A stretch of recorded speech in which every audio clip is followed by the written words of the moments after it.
Jama'a assalamu alaikum, barkanmu da warhaka. Barkanmu da shigowa wannan tasha mai albarka wato Kundi TV.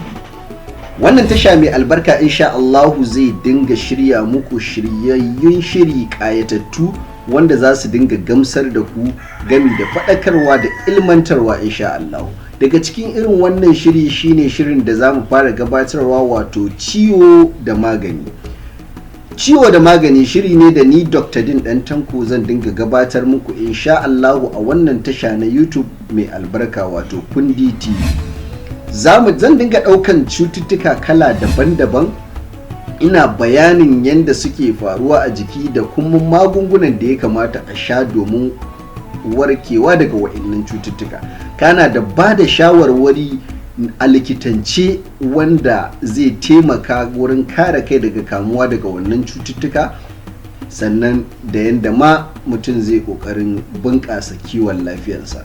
Insha Allahu a wannan tasha za mu dinga ɗauka ina bayani ɗaya bayan ɗaya, in kuna biyo mu za ku ji yadda shirin zai kaya insha Allah. Muna fatan insha Allah duk wanda mu yi karo da wannan tasha zai danna mana subscription, kana yi kokarin yada wannan ilimi ga zuwa sauran yan uwa kuma su ma domin su karu. Za ku danna mana subscription a Kundi TV.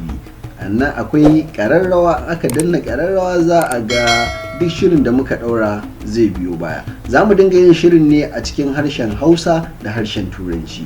Sannan Allah ya yarda duk sati za mu dinga ɗaura shirin, za mu ɗaura na Turanci a ranar Litini da ƙarfe 8 na dare. Sannan Allah ya yarda za mu ɗaura shirin na Hausa a ranar Alhamis da ƙarfe 8 na dare. Insha Allah.